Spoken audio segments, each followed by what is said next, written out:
Bismillah. Assalamualaikum warahmatullahi wabarakatuh. Alhamdulillahi rabbil alamin.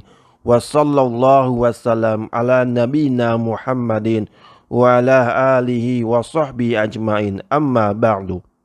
Selamat datang di LMC, Lariba Muamalah e-course. Belajar muamalah kapanpun dan dimanapun. Setelah kita kenal dengan riba dain, jenis selanjutnya adalah riba bai atau riba yang terdapat pada jual beli. Riba bai hanya dikenakan pada jual beli 6 komoditas ribawi, yaitu emas, perak, bor, syair, kurma, dan garam. 6 komoditas ribawi ini dibagi menjadi 2 ilat atau kelompok. Emas dan perak adalah kelompok alat tukar yang diterima secara umum.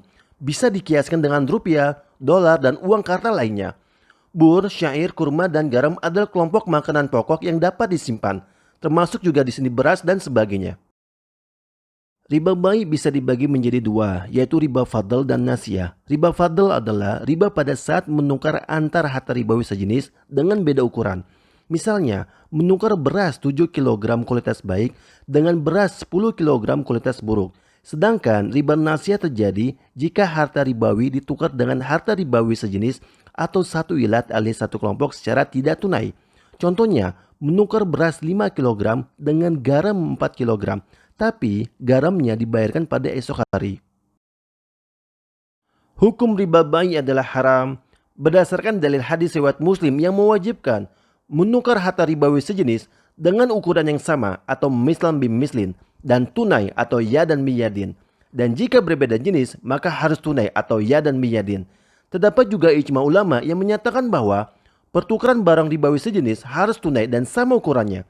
Sedangkan jika beda jenis dan satu kelompok maka harus tunai.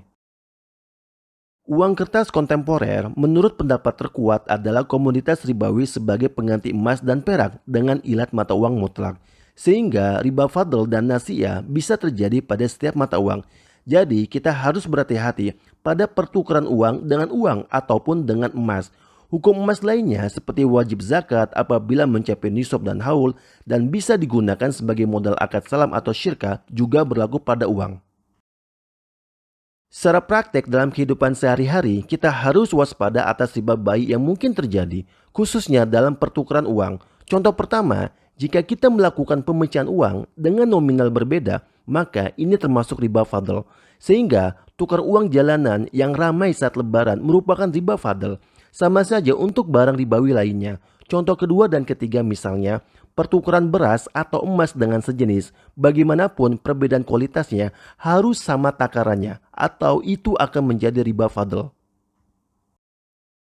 Riba nasiyah malah bisa dibilang lebih umum di zaman sekarang. Misalnya, di contoh pertama, memecah uang dengan dibayar tidak tunai, tentu termasuk riba nasiyah. Contoh umum lainnya adalah membeli emas secara kredit dengan uang yang merupakan pertukaran barang satu ilat atau kelompok secara tidak tunai, sehingga juga termasuk riba nasiyah. Kebalikannya, jika uang dibayar tunai, tapi emas tidak dimiliki dan diterima secara fisik maupun konstruktif, maka ini juga riba. Sebagaimana contoh ketiga, lebih detail terkait jual beli emas insya Allah akan dibahas dalam materi LMC mendatang. Keharaman riba bai memiliki tingkatan yang beda dengan riba dain. Riba bai diharamkan karena dapat mengarah pada riba dain. Sedangkan riba dain dilarang karena zatnya memberikan kezoliman. Maka riba bai diperbolehkan jika ada hajat tertentu.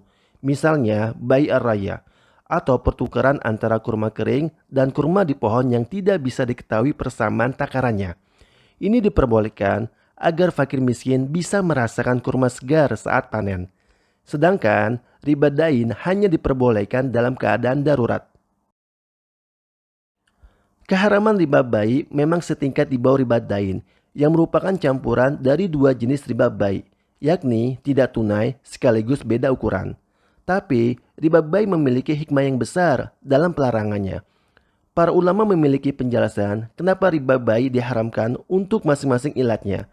Menurut Ibnu Rus, larangan riba bai pada makanan akan mencegah orang untuk bermewah-mewahan melalui tukar-menukar dengan takaran yang berbeda. Untuk alat tukar, Ibnu Taimiyah dan Al-Ghazali menyatakan bahwa riba bai akan membuat alat tukar menjadi komoditas. Sehingga yang terjadi adalah seperti masa sekarang, yaitu fluktuasi nilai uang dan inflasi terus-menerus. Sehingga pemegang uang terzolimi karena nilai uang terus berkurang. Itulah jenis-jenis riba yang ternyata sangat banyak kita jumpai di berbagai transaksi di sekitar kita. Kita cukupkan materi riba untuk saat ini. Insya Allah materi LMC selanjutnya akan membahas mengenai gharar. Semoga kita semua beserta kaum muslimin dimudahkan menjauhi dan menghindari riba, gharar, dan hal-hal haram lainnya. Amin. Alhamdulillah kita sudah selesaikan semua materi ini. Silakan sebarluaskan video ini agar insya Allah saudara-saudara kita lainnya juga mendapatkan manfaat atas video ini. Sekiranya ada pertanyaan, saran maupun masukan, silakan disampaikan di kolom komentar. Jazakumullahu khairan telah menonton video ini. Barakallahu fiikum. Subhanakallahumma wa bihamdika asyhadu an la ilaha illa anta astaghfiruka wa atubu ilaik. Wassalamualaikum warahmatullahi wabarakatuh.